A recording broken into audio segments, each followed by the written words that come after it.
Hello everyone, welcome to my channel Psycho Study. I am Nishu Rawal and in this channel you will get the informative and comprehensive videos of psychology honor courses of IGNOU and I hope that you will like the content. So before jumping to the video, don't forget to subscribe to my channel and hit the bell icon. Hello everyone, welcome back to my channel. तो इस video में बीपीसीसी 105 की unit 2 के third part को start करेंगे। हमने first part में problem के बारे में सब कुछ पढ़ा था कि प्रॉब्लम क्या होती है, क्या उसका नेचर होता है, स्टेटमेंट, कैरेक्टरिस्टिक्स, किस तरीके से हम प्रॉब्लम को फॉर्मुलेट करते हैं, आइडेंटिफाई करते हैं और कितने टाइप्स की रिसर्च प्रॉब्लम होती है, क्या इसकी इंपॉर्टेंस होती है, ये सब हमने पढ़ा था।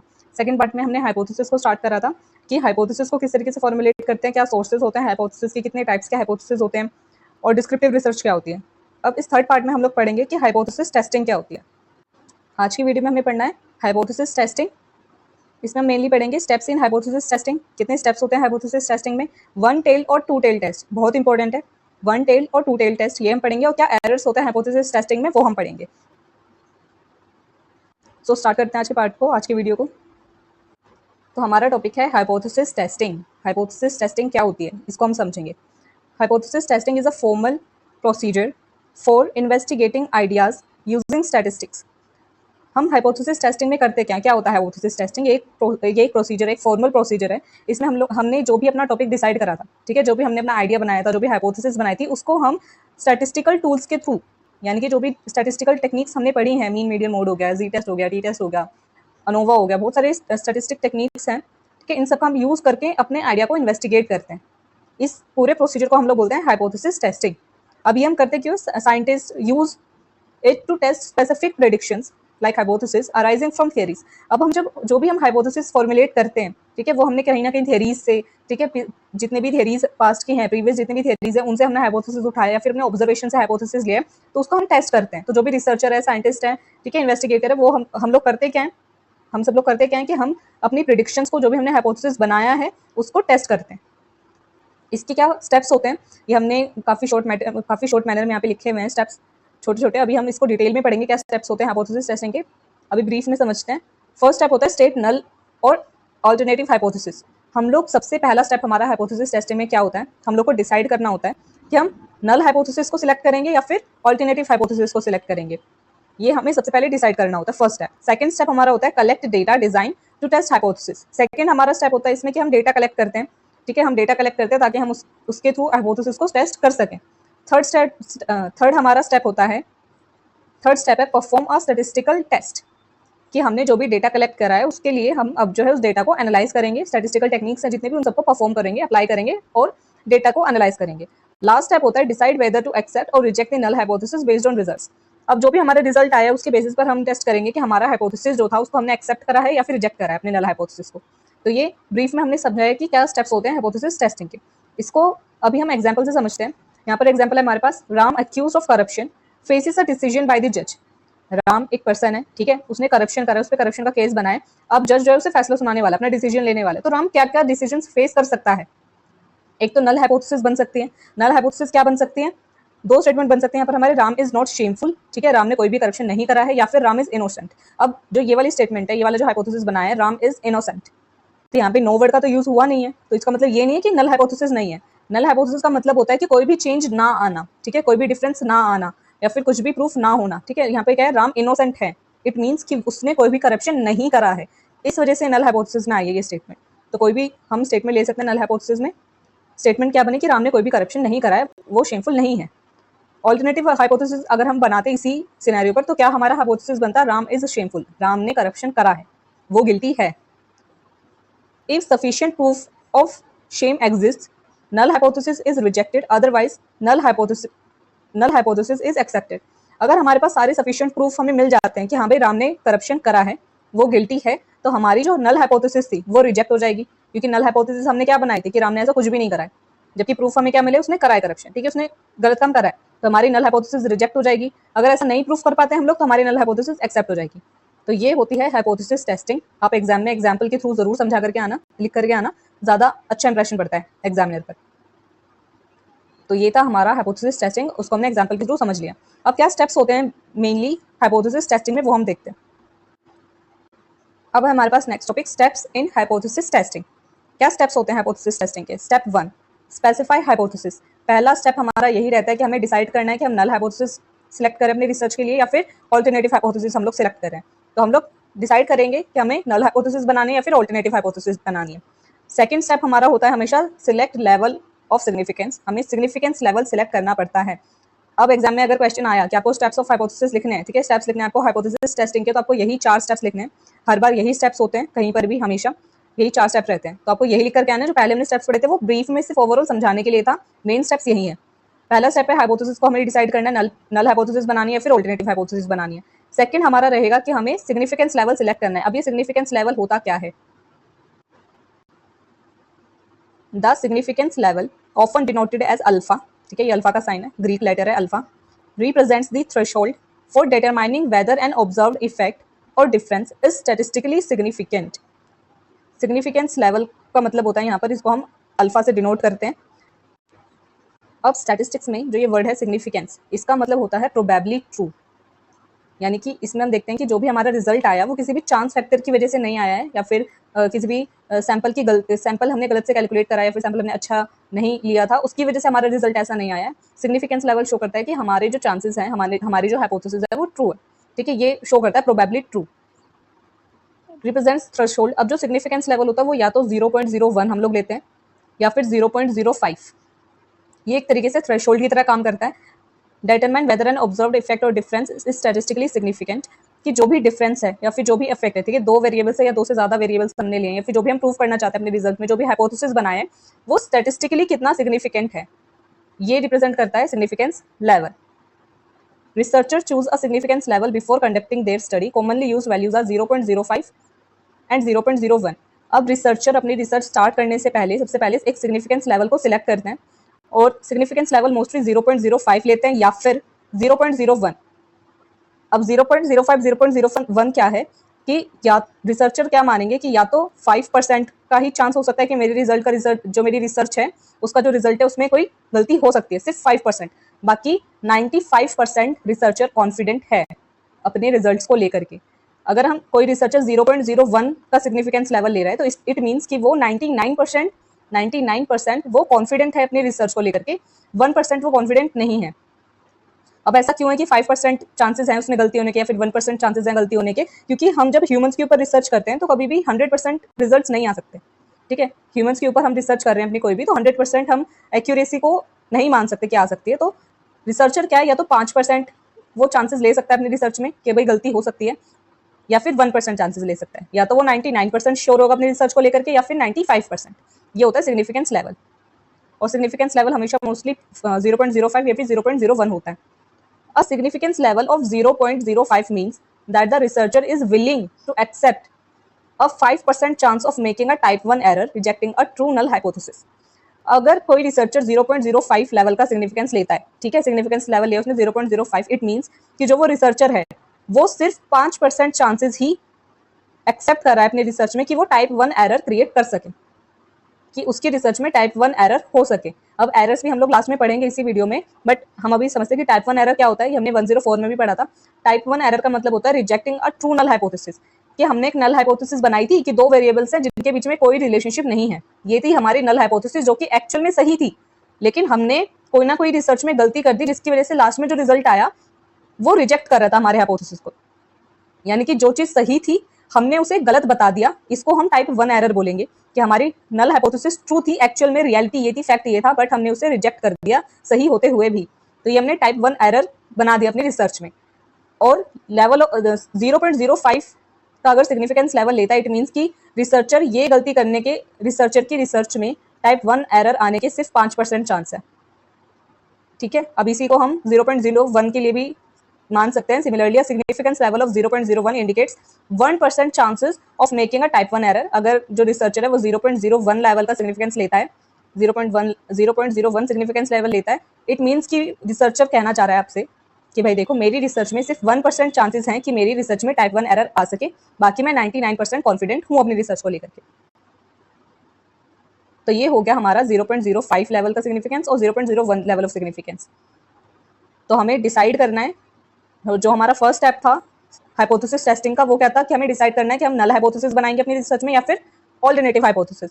सेकंड स्टेप क्या है हमारा, हमें लेवल ऑफ सिग्निफिकेंस डिसाइड करना है कि हम 0.05 का सिग्निफिकेंस लेवल डिसाइड कर रहे हैं, सिलेक्ट कर रहे हैं, फिर 0.01 ये हमें डिसाइड करना होता है, और फिर बाद में हम हमारे रिजल्ट्स भी इसी पे बेस करते हैं लेवल ऑफ सिग्निफिकेंस से फायदा क्या होता है कि मान लो मैंने पूरी अपनी रिसर्च कर ली और मैंने अपना लेवल ऑफ सिग्निफिकेंस बनाया था 0.05, ओके 0.05, और मेरे जो रिजल्ट्स आ रहे हैं उसमें मेरा जो रिजल्ट आया है वो 0.03 आया है, ओके 0.03 आया है जो मेरी टेबल वैल्यू आई है।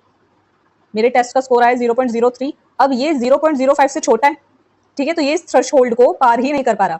लेट सपोज कि एक बकेट है, बकेट में एक मेजरमेंट लगा हुआ है, आपको यहाँ तक पानी भरना था, आपने सिर्फ पानी भरा है यहाँ तक, ठीक है, आप उस थ्रेशोल्ड को पार ही नहीं कर पाए, इट मीन्स कि आप हार गए हो, ठीक है। तो वही चीज होती है, ये एक थ्रेशोल्ड की तरह काम करता है, लेवल ऑफ सिग्निफिकेंस। अगर हम ये थ्रेशोल्ड को पार कर लेते हैं तो हमारी जो नल हाइपोथेसिस थी वो रिजेक्ट नहीं होगी, वो रिजेक्ट नहीं होगी। अगर हम इस थ्रेशोल्ड को पार कर लेते हैं तो वो रिजेक्ट नहीं होगी, अगर नहीं कर पाते तो वो रिजेक्ट हो जाएगी। अब मैंने बोला कि यहाँ पे रिजल्ट जो मेरा आया था वो 0.03 आया, यानी कि इसने थ्रेशोल्ड को पार नहीं करा, इट मीन्स कि जो मैंने नल हाइपोथेसिस बनाई थी उससे मुझे रिजेक्ट करना पड़ेगा, वो रिजेक्ट हो गई है। तो ये काम आता है सिग्निफिकेंस लेवल का। अब है हमारा थर्ड स्टेप। हमने अब तक 2 स्टेप पढ़े हैं हाइपोथेसिस टेस्टिंग के। थर्ड स्टेप है कैलकुलेट स्टैटिस्टिक्स। हमने हाइपोथेसिस अपना बना लिया कि हमको नल ले लिया है, नल हाइपोथेसिस बनाना है या फिर अल्टरनेटिव हाइपोथेसिस। सेकंड स्टेप में हमने लेवल ऑफ सिग्निफिकेंस भी सिलेक्ट कर लिया कि 0.05 लेंगे या फिर 0.01। थर्ड स्टेप होगा कि अब हम डेटा कलेक्ट करके पूरे अपनी स्टैटिस्टिकल एनालिसिस स्टार्ट कर देंगे, डेटा एनालिसिस को हम स्टार्ट कर देंगे, जितनी भी हमारे पास टेक्निक्स हैं स्टैटिस्टिक्स की वो हम अप्लाई करेंगे अपनी टॉपिक के अकॉर्डिंग। लास्ट स्टेप हो जाता है मेक डिसीजंस। स्टेप 4 है हमारा make decisions. Compare computed value with the table value at chosen significance level. हम लास्ट स्टेप में क्या करेंगे कि जो भी हमारा रिजल्ट आया है थर्ड स्टेप में हमने डेटा एनालिसिस करी थी, हमने पूरा कैलकुलेशन वगैरह सब कर लिया, हमारा रिजल्ट आ गया। अब लास्ट स्टेप में हम क्या करेंगे, स्टेप 4 में उस रिजल्ट के बेसिस पर हम अपना डिसीजन, अपना कंक्लूजन बनाएंगे, ठीक है, कि हम देखेंगे जो हमारा रिजल्ट आया है कंप्यूटेड वैल्यू, यानी कि जो भी वैल्यू हमारी आई है कैलकुलेशन करने के बाद, कंप्यूटेशन करने के बाद जो भी वैल्यू आई है उसको हम टेबल वैल्यू क्या है, यहाँ पर कोई भी हम टेस्ट यूज करते हैं, जी टेस्ट या टी टेस्ट या फिर और भी जो टेस्ट है, उनकी हमारे पास एक स्टैंडर्डाइज्ड टेबल वैल्यू होती है और हम उससे कंपेयर करते हैं अपने सिग्निफिकेंस लेवल को देखते हुए, ठीक है, जो भी हमारा सिग्निफिकेंस लेवल उसके अकॉर्डिंग हम अपना कंपैरिजन करते हैं अपने कंप्यूटेड वैल्यू के साथ। अगर reject null hypothesis if computed value exceeds the table value, otherwise accept null hypothesis. अगर आपकी कंप्यूटेड वैल्यू टेबल वैल्यू से ज्यादा आ जाती है, एक्सीड्स कर जाती है, ठीक है, हाई चली जाती है, तो आपको रिजेक्ट करनी पड़ेगी अपने नल हाइपोथेसिस को, अदरवाइज अपने नल हाइपोथेसिस को आप एक्सेप्ट कर सकते हो। तो ये होता है लास्ट हमारा स्टेप, हम डिसीजंस बनाते हैं अपनी रिजल्ट्स के बेसिस पर। तो ये थे हमारे स्टेप्स हाइपोथेसिस टेस्टिंग के। फर्स्ट स्टेप हमारा कि हमें डिसाइड करना है नल हाइपोथेसिस और अल्टरनेटिव हाइपोथेसिस में से सिलेक्ट करना है, हमें कौन सा चूज करना है। सेकंड था हमारा कि हमें लेवल ऑफ सिग्निफिकेंस सिलेक्ट करना है 0.05 या फिर 0.01। थर्ड हमारा स्टेप था कि हमें पूरी कैलकुलेशन करनी है, यानी कि डेटा एनालिसिस करनी है, कैलकुलेट करना है स्टैटिस्टिक्स को, डेटा कलेक्ट करने के बाद सारी स्टैटिस्टिकल टेक्निक्स को यूज करने के बाद अपना रिजल्ट लेकर के आना है। लास्ट स्टेप होता है स्टेप 4 मेक डिसीजंस। जो भी हमारा रिजल्ट आया है उसके बेसिस पर हमें अपना डिसीजन बनाना है कि हमारी जो हाइपोथेसिस हमने ली थी वो उसको हमें एक्सेप्ट करना है या फिर रिजेक्ट करना है। तो ये था हाइपोथेसिस टेस्टिंग के स्टेप्स। तो अब हमें पढ़ना है वन टेल्ड और टू टेल्ड टेस्ट के बारे में, one tailed hypothesis, to tailed hypothesis. अब वन टेल्ड हाइपोथेसिस क्या होती है, फोकसेस ऑन इंक्रीज और decrease in a parameter. One tailed hypothesis, one means कि किसी एक ही चीज पर ध्यान होगा, ठीक है, या तो इंक्रीज पर या तो डिक्रीज पर, हम किसी एक ही चीज पर ध्यान देंगे। वन टेल्ड हाइपोथेसिस में हमारे पास मेन क्या चीज आपको इसमें याद रखनी है कि इधर हमारे पास डायरेक्शन होती है। वन टेल हाइपोथेसिस का हम जब यूज करते हैं जब हमारे पास डायरेक्शन होती है कि कोई चीज पॉजिटिव है या फिर नेगेटिव। दो हमारे पास वेरिएबल्स है, मैं बोल रही हूँ कि उनके बीच में पॉजिटिव रिलेशनशिप है। मैंने अपना हाइपोथेसिस क्या बनाया कि दो वेरिएबल्स के बीच में पॉजिटिव रिलेशनशिप है। तो वहां पे क्या होगा कि मैं एक डायरेक्शन बता रही हूँ, सिर्फ ये नहीं बता रही कि दो के बीच में रिलेशनशिप है। अगर मैं सिर्फ इतना बता दूं कि भाई दो वेरिएबल्स हैं स्लीप और वेलबिंग, उन दोनों के बीच में कुछ ना कुछ रिलेशनशिप है, कोई सिग्निफिकेंट रिलेशनशिप है। अब ये तो पता चल गया रिलेशनशिप है, बट किस तरीके का, नेगेटिव या पॉजिटिव, वो डायरेक्शन मैंने आपको नहीं दी, तो वो दूसरा हमारा है वो टू टेल्ड हाइपोथेसिस में आ जाता है, टू टेल्ड टेस्ट में आ जाता है। वन टेल में हमारे पास एक ही डायरेक्शन होती है और हमें उसी डायरेक्शन में जाना होता है, या तो इंक्रीज की तरफ या फिर डिक्रीज की तरफ। इस वजह से बीच में क्या है, और या तो इंक्रीज हो रही है कोई चीज या फिर डिक्रीज हो रही है, ये हम देखते हैं। चेक्स ओनली वन टेल, हम सिर्फ एक ही टेल पर ध्यान देते हैं। टेल मीन्स आपको वो याद होगा नॉर्मल प्रोबेबिलिटी कर्व, ऐसे करके जो हमारे पास कर्व होता है, ठीक है, तो इसकी या तो हम एक टेल की तरफ जाएंगे या फिर दूसरी टेल की तरफ, हाई की तरफ या फिर लो की तरफ, एक डायरेक्शन में हम लोग को जाना होता है। तो ये टेल की बात हो रही है यहाँ पर। Checks only one tail, one tail hypothesis में हम सिर्फ एक टेल की तरफ ध्यान देते हैं, या तो अपर की तरफ या फिर लोअर की तरफ, नॉर्मल डिस्ट्रीब्यूशन कर्व में। Use when results are expected to go in a specific direction, ये हम जब यूज करते हैं जब हमारे पास हमारी ऐसी एक्सपेक्टेशंस होती है या फिर हमारे पास इतनी थ्योरीज होती है जिससे हमें ये पता हो कि हाँ क्या क्या एक्सपेक्टेड डायरेक्शन हो सकती है, कि इंक्रीज आएगा या तो डिक्रीज आएगा। जैसे एग्जांपल से समझते हैं यहाँ पर, females have higher emotional intelligence than male. ठीक है, हमने क्या हाइपोथेसिस बनाई है अपनी कि जो फीमेल्स है उनकी इमोशनल इंटेलिजेंस ज्यादा होती है मेल्स के कंपैरिजन में। तो यहाँ पर देखो हम हाई की तरफ जा रहे हैं, हमारे पास एक डायरेक्शन है। ठीक है, इस वजह से यहाँ पर हम क्या यूज करेंगे, वन टेल्ड हाइपोथेसिस। ये हो गया वन टेल्ड हाइपोथेसिस। सेकंड है यहाँ पर to tailed hypothesis. To tailed hypothesis looks for a change both increase and decrease in a parameter. To tailed hypothesis में हम दोनों तरफ जाएंगे। हमारे पास कोई क्लियरिटी नहीं है कि भाई इंक्रीज हो सकती है चीज या डिक्रीज हो सकती है, कोई डिफरेंसेस होते हैं इमोशनल इंटेलिजेंस में, जेंडर डिफरेंसेस होते हैं, क्या मेल्स में ज्यादा होते हैं या फिर फीमेल्स में ज्यादा होते हैं, हमें कुछ नहीं पता। तो हम दोनों ही डायरेक्शंस पे जाते हैं। ठीक है, टू टेल हाइपोथेसिस में हम दोनों टेल्स की तरफ, नॉर्मल प्रोबेबिलिटी कर्व के दोनों ही टेल्स की तरफ हमारा ध्यान होता है। Checks both upper and lower tails of the normal distribution curve. जो हमारा नॉर्मल डिस्ट्रीब्यूशन कर्व होता है उसके अपर टेल पर और लोअर टेल पर। अब ये अपर क्यों है, क्योंकि यहाँ पर मोस्टली पॉजिटिव साइंस आते हैं। यहाँ पर 0 होता है हमारे पास, 1 2 3 पॉजिटिव साइंस होते हैं, और यहाँ पर -1 -2 ऐसे होता है। तो जो हमारी राइट साइड है, नॉर्मल प्रोबेबिलिटी कर्व की, हम उसकी तरफ भी होते हैं, और लोअर साइड जो होती है लेफ्ट साइड, उसकी तरफ भी हमारे दोनों तरफ हमारा ध्यान होता है। ठीक है, वो हो जाती है टू टेल टेस्ट। अब इसको डिटेल में हम बाद में पढ़ेंगे सिग्निफिकेंस लेवल को देखते हुए। Used when results could occur in either predicted direction. ये हम तब यूज करते हैं जब हमारे पास कोई एक डायरेक्शन नहीं होती, हमें नहीं पता होता इंक्रीज आएगा, डिक्रीज आएगा, पॉजिटिव रिलेशनशिप आएगा, नेगेटिव आएगा, हमें इतना सिर्फ पता होता है कि दो के बीच में कोई रिलेशनशिप है। ठीक है, लेकिन किस तरीके का है, कौन सी डायरेक्शन में है, वो हमें नहीं पता होता। तो वो हो जाता है वहां पर टू टेल टेस्ट। अब अगर हम सिग्निफिकेंस लेवल को देखते हुए चलें, ठीक है, सिग्निफिकेंस लेवल हमने या तो 0.05 लेंगे हम, ठीक है, या फिर हम लेंगे 0.01। अब उसमें हम वन टेल टेस्ट अगर हम यूज करते हैं, ठीक है, हम वन टेल टेस्ट यूज करें, to reject the null hypothesis the scores must fall in the upper tail top 5% of the distribution. अगर मैंने अपना हाइपोथेसिस बनाया है, लेट्स सपोज कि जो हमने पहले लिया था, ऊपर हमने पढ़ा कि फीमेल्स में इमोशनल इंटेलिजेंस हाई होती है मेल्स की कंपैरिजन में, तो हमारे पास एक डायरेक्शन है, हम वन टेल्ड पर हैं, और उसमें भी हमने एग्जांपल क्या लिया था अपना, हाई वाला। तो हम to reject the null hypothesis the score must fall in the upper tail, ये है हमारी अपर टेल। ठीक है, क्योंकि यहाँ पर क्या है, पॉजिटिव साइंस है, राइट साइड है। ओके, तो यहाँ पर अगर हमारे स्कोर्स यहाँ पर आ जाते हैं, अपर टेल में आ जाते हैं। अब ये क्या है, ये अपर टेल में ये जो हमने लाइन ड्रॉ करी है, ये क्या शो कर रही है, हमने अपना जो सिग्निफिकेंस लिया है वो लिया है 0.05 का। जो रिसर्चर है वो 5% एक्सेप्ट कर रहा है कि वो टाइप 1 एरर कर सकता है। अगर हमारे स्कोर्स इस एरिया में आ जाते हैं, इट मीन्स कि हमारी जो नल हाइपोथेसिस है वो रिजेक्ट हो गई है। ओके, अब ये जो एरिया है जो मैंने येलो से कवर करा है, ठीक है, ये है हमारे जहाँ पर रिसर्चर कॉन्फिडेंट नहीं है, जहाँ पर हमारी रिसर्च जो है वो रिजेक्ट हो सकती है हमारी हाइपोथेसिस। और ये एरिया है 95% कि अगर हमारे स्कोर्स, हम जब अपना पूरा रिजल्ट निकालते हैं, ठीक है, पूरी हमारी वैल्यू आ गई है, लास्ट वाली वैल्यू, और अगर हमारे स्कोर्स इधर किसी भी एरिया में आ जाते हैं, ठीक है, इधर किसी भी एरिया में आ जाते हैं, तो ये हो जाएगा हमारा कॉन्फिडेंट एरिया। ठीक है, 95% जो रिसर्चर है वो कॉन्फिडेंट है। अगर यहाँ पर हमारे स्कोर आ जाते हैं तो क्या होगा कि हमारी जो नल हाइपोथेसिस है वो रिजेक्ट नहीं होगी। बट अगर हमारे स्कोर इस अपर टेल के अंदर आ जाते हैं, क्योंकि हमने सिग्निफिकेंस लेवल क्या लिया है 0.05, और हम वन टेल ले रहे हैं, यानी कि एक ही डायरेक्शन में जाएगी पूरी हाइपोथेसिस, हमारी पूरी जो लेवल ऑफ सिग्निफिकेंस है एक ही डायरेक्शन में जाएगा। अगर यहाँ पर हमारे स्कोर लाई कर जाते हैं, इट मीन्स कि हमें अपनी हाइपोथेसिस को रिजेक्ट करना पड़ेगा। ये हो गया हमारा वन टेल टेस्ट, इसको हमने सिग्निफिकेंस लेवल से देखा है। अभी इसी में अगर जो रिसर्चर है वो 0.01 ये अगर वो अपना हाइपोथेसिस लेता, ये अगर वो सिग्निफिकेंस लेवल लेता, तो क्या होता, यही डायरेक्शन बस थोड़ी सी कम हो जाती। हम क्या करते हैं यहाँ पर कि अब हमारा एरिया जो है कम हो गया, अब रिसर्चर सिर्फ 1% डाउट में है। ठीक है, वो 99% का एरिया उसका कॉन्फिडेंट एरिया हो चुका है, और वो 99% कॉन्फिडेंट है। अगर इतने एरिया में उसके स्कोर्स लाई कर जाते तो हमारी रिसर्च, हमारी जो नल हाइपोथेसिस है वो रिजेक्ट नहीं होगी। बट अगर इस एरिया में, ठीक है, यहाँ पर हमारे स्कोर आ जाते हैं, हमारी वैल्यू इस एरिया में आती है, तो क्या होगा कि हमको हमारी जो नल हाइपोथेसिस है उसको रिजेक्ट करना पड़ेगा।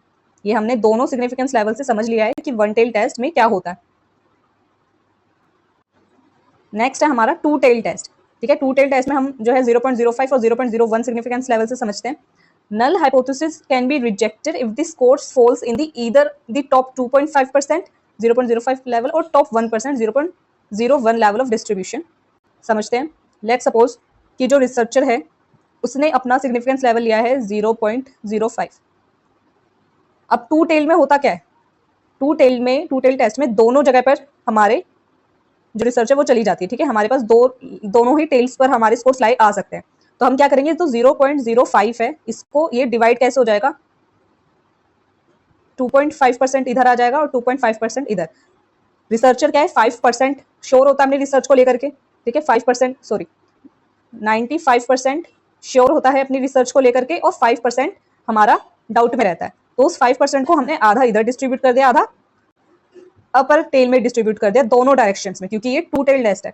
अब अगर हमारे स्कोर इस साइड में, ठीक है, लेफ्ट साइड में या फिर राइट साइड में, दोनों ही टेल्स में आ जाते हैं, दोनों साइड चांसेस है कि हमारी रिसर्च के जो रिजल्ट्स हैं वो हमारी जो नल हाइपोथेसिस है वो रिजेक्ट हो सकती है। सिर्फ एक साइड पे नहीं है, हमने उसे डिस्ट्रीब्यूट कर दिया 2.5% पे और 2.5% में, दोनों तरफ।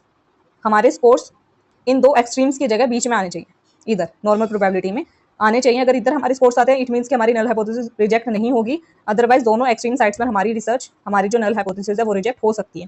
2 टेल में हमारे पास दोनों साइड, दोनों अपर और लो, दोनों ही साइड में बराबर चांसेस होते हैं रिजेक्ट होने के।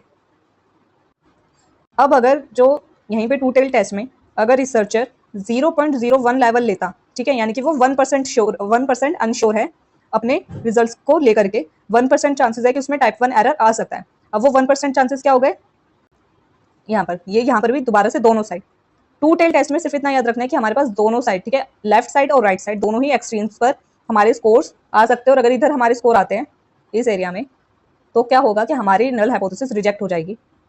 यहाँ पर 0.01 में रिसर्चर 99% श्योर है, कॉन्फिडेंट है अपने रिजल्ट्स को लेकर के कि उसमें टाइप 1 एरर नहीं आएगा, बाकी 1% वो अनश्योर है, और उस 1% को हमने दोनों साइड डिस्ट्रीब्यूट कर दिया। अब हमारी जो रिजल्ट आएगा, जो भी हम वैल्यू टी टेस्ट करते हैं, चाहे जी टेस्ट करते हैं, फिर उसको टेबल वैल्यू से कैलकुलेट करते हैं, अगर वो इन एरिया के अंदर फॉल करता है वो नंबर, ठीक है, वो हमारी वैल्यू, तो हमारी नल हाइपोथेसिस रिजेक्ट हो जाएगी। अगर इस थ्रेशोल्ड को क्रॉस करके, पार करके अंदर आ जाता है, ठीक है, 99% के अंदर आ जाता है, तो हमारी नल हाइपोथेसिस रिजेक्ट नहीं होगी। ये था 1 टेल टेस्ट और 2 टेल टेस्ट। तो ये थी हमारी 1 टेल टेस्ट और 2 टेल टेस्ट। अब हम नेक्स्ट, हमारा लास्ट जो टॉपिक है इस यूनिट का वो है errors in hypothesis testing. Hypothesis testing में कौन से एरर हमें फेस करने पड़ते हैं। इसमें फर्स्ट है एरर्स इन हाइपोथेसिस टेस्टिंग में sampling procedure and data collection. Sampling procedure and data collection की हमने सैंपल ही गलत कलेक्ट करा है, सैंपल ही हमने अच्छे से कलेक्ट नहीं करा। Accurate data collection can lead to errors. अगर हम अपना डेटा सही से कलेक्ट नहीं करते हैं, उसमें गलती कर देते हैं, या फिर हम कुछ ना कुछ चीटिंग करते हैं, तो उसकी वजह से भी हमारा जो रिजल्ट है वो गलत हो सकता है और हमारी रिसर्च में एरर आ सकता है। सेकंड है study design. A poorly design study can affect hypothesis testing. अगर हमने जो रिसर्च डिजाइन है उसको प्रॉपर नहीं बनाया, प्रॉपर जो फॉर्मुलेट नहीं करा, एक अच्छा डिजाइन नहीं लिया, या फिर हमारे रिसर्च टॉपिक से अलाइन करता हुआ हमने रिसर्च डिजाइन नहीं लिया है, तो वहां पर भी हमारी रिसर्च में एरर आ सकता है। थर्ड है statistical methods. Inappropriate statistical methods में yield inaccurate conclusions। अगर हम अपनी स्टैटिस्टिक्स को ढंग से अप्लाई नहीं करते हैं, हमें जो है निकालना है कोरिलेशन, और हम जो है मीन निकाल रहे हैं, हमें जरूरत है कोरिलेशन निकालने की और हम मीन को अप्लाई कर रहे हैं, तो हमारा रिजल्ट गलत आएगा। अगर हम ढंग से टेक्निक्स का यूज नहीं करते हैं, स्टैटिस्टिक्स अगर हम गलत यूज करते हैं टेक्निक्स का, मेथड्स का, तो वहां पर भी हमारे रिजल्ट में एरर आ सकता है, हमारी हाइपोथेसिस में एरर आ सकता है। ये 3 हमने पढ़े अब तक, sampling, procedure and data collection, इसकी वजह से एरर आ सकता है, स्टडी डिजाइन की वजह से एरर आ सकता है, और स्टैटिस्टिकल मेथड्स की वजह से एरर आ सकता है। नेक्स्ट है हमारे पास common factors, common errors. Common errors कौन कौन से हमारे पास, टाइप 1 एरर और टाइप 2 एरर। टाइप 1 एरर के बारे में हमने पहले पढ़ा, फॉल्स पॉजिटिव बोलते हैं इसे।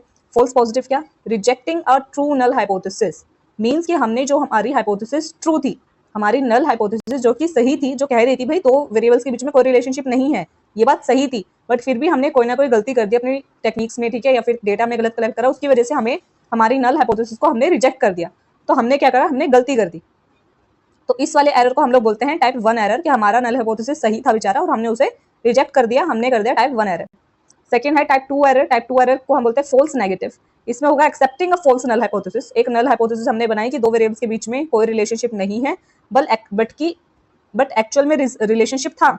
हमने जो नल हाइपोथेसिस बनाई थी वो गलत थी, एक्चुअल में फैक्ट क्या था कि वो गलत है, बट हमने उसे फिर भी एक्सेप्ट कर लिया। इसकी वजह से हमारी लाइफ में क्या आ गया, हमने कर दिया टाइप 2 एरर। तो ये है टाइप 1 एरर और टाइप 2 एरर। लास्ट है हमारे पास random and constant errors. Random and constant errors क्या होते हैं, देखो रैंडम एरर होता है जब आप मेजरमेंट में कोई ना कोई गलती कर देते हो जो कि बाय चांस है। अब इसको एग्जांपल से आप समझ सकते हैं कि आप वेट चेक कर रहे हैं, ठीक है, आप आज अपना वेट चेक कर रहे हैं किसी वेटिंग मशीन पे, तो उसमें आपका जो वेट है वो अलग आ रहा है, ठीक है। कुछ दिनों बाद, 2-4 दिन बाद आप फिर से वेट चेक करें तो उसमें अलग आ रहा है। तो ये जो फ्लक्चुएशंस हैं, ये जो कि आउटर फैक्टर्स की वजह से हो रहे हैं, आप जिन फैक्टर्स को कंट्रोल नहीं कर सकते उन फैक्टर की वजह से हो रहे हैं। मेजरमेंट में जो प्रॉब्लम्स आ रही हैं, ऑब्जर्वेशनल एरर भी इसे बोल देते हैं, तो वो हो जाती है आपके रैंडम एरर्स, और ये इनकंसिस्टेंट होते हैं, कभी वेट ज्यादा आएगा, कभी कम आएगा। ठीक है, आप अगर अपने पार्टिसिपेंट्स के वेट के ऊपर अपना कोई रिसर्च करने वाले हो, तो हर पार्टिसिपेंट का आज कुछ और वेट आ रहा है, कल कुछ और वेट आ रहा है, तो ये जो फ्लक्चुएशंस होती जा रही है जिसको आप कंट्रोल नहीं कर पा रहे, ये बाई चांस आपके रिजल्ट में जो एरर आ रहा है वो हो गया रैंडम एरर। ये हो जाता है हमारा random error, not a result of systematic factors. ये किसी सिस्टमैटिक फैक्टर्स की वजह से कि हमने कैलकुलेशन ढंग से नहीं करी है, या फिर जो है टूल्स ढंग से यूज़ नहीं करे हैं, सही तरीके के टूल्स यूज़ नहीं करे, इसकी इस वजह से कोई भी एरर नहीं आ रहा है, बल्कि हमारा एरर आ रहा है क्योंकि हमारे पास जो हमने मेजरमेंट करी है वो ढंग से नहीं हो पा रही है हमसे। क्या ऑब्जर्वेशनल एरर्स आ रहे हैं, हम फ्लक्चुएशंस आउटर फैक्टर्स की वजह से आ रही है, बाई चांस आ रही है, तो उसमें ड्यू टू चांस है जो एरर है, वो हो गया हमारा रैंडम एरर। लास्ट है कंस्टेंट एरर। कंस्टेंट एरर क्या है? Inaccuracies due to faulty apparatus और ऑब्जर्वेशन। मान लो आप किसी रूम का जो है टेम्परेचर चेक कर रहे हो, अब आपके पास जो थर्मामीटर है वही खराब है, ठीक है, तो वो जितना भी रूम का टेम्परेचर है उससे 2 डिग्री ऊपर या फिर कम बता रहा है, और हर बार यही बता रहा है, वो कंस्टेंट है, ठीक है, बार बार आप जब भी चेक कर रहे हो सेम जो है टेम्परेचर आ रहा है, या फिर जितना नॉर्मल टेम्परेचर था रूम का, जो एक्चुअल टेम्परेचर था उससे 2 डिग्री या 3 डिग्री ज्यादा या कम बता रहा है, तो वो हो गया constant error, not influence by chance. वो बाई चांस नहीं होगा और उसमें कोई फ्लक्चुएशंस नहीं होगी, वो हर बार ही गलत बताएगा, वो हो गया आपका कंस्टेंट एरर। तो ये थे रैंडम और कंस्टेंट एरर। मेन जो एरर्स होते हैं वो टाइप 1 एरर और टाइप 2 एरर होते हैं, हमेशा जो आपको याद रखने हैं। और बाकी डेटा कलेक्शन की वजह से या फिर डेटा एनालिसिस अपने ढंग से नहीं कराए, आपने जो है रिसर्च मेथड अपने ढंग का यूज़ नहीं कराया, डिज़ाइन आपने ढंग से नहीं बनाया, तो इस सब की वजह से तो रिसर्च में आपके एरर आ ही सकता है। तो ये थे हमारे रिसर्च के हाइपोथेसिस के एरर्स। तो ये थे हमारे एरर्स इन हाइपोथेसिस टेस्टिंग, जिसमें हमने पढ़ा sampling procedure and data collection की वजह से एरर आ सकता है, सेकंड था स्टडी डिज़ाइन की वजह से एरर आ सकता है, थर्ड स्टैटिस्टिकल मेथड्स की वजह से एरर आ सकता है, फोर्थ हमारा जो कॉमन एरर्स होते हैं टाइप 1 और टाइप 2 एरर, और लास्ट हमने पढ़ा फिफ्थ रैंडम और कंस्टेंट एरर। तो आई होप कि वीडियो आपको अच्छी लगी हो, सारी चीज़ें समझ में आई हो। अगर वीडियो में अब तक बने हुए हैं और टॉपिक्स आपके कुछ क्लियर हुए हैं और ये वीडियो आपको इन्फॉर्मेटिव लगती है, तो प्लीज़ वीडियो को लाइक कर देना, एक थम्स अप तो बनता है, क्योंकि बहुत मेहनत लगती है पूरी वीडियो बनाने में, एडिट करने में, अपलोड करने में। तो प्लीज़ वीडियो को लाइक कर देना, चैनल को सब्सक्राइब कर देना, ज़्यादा अपने फ्रेंड्स के साथ शेयर करना, जो भी साइकोलॉजी पढ़ रहे हैं, चाहे दिल्ली यूनिवर्सिटी से, किसी भी यूनिवर्सिटी से, प्लीज़ उनके साथ भी शेयर करना और वीडियो को लाइक करना। अपना कमेंट सेक्शन और अपना फीडबैक जरूर कमेंट सेक्शन में लिख करके बताना, और कोई भी क्वेरी हो वो भी लिख करके बताना। मिलते हैं नेक्स्ट वीडियो में।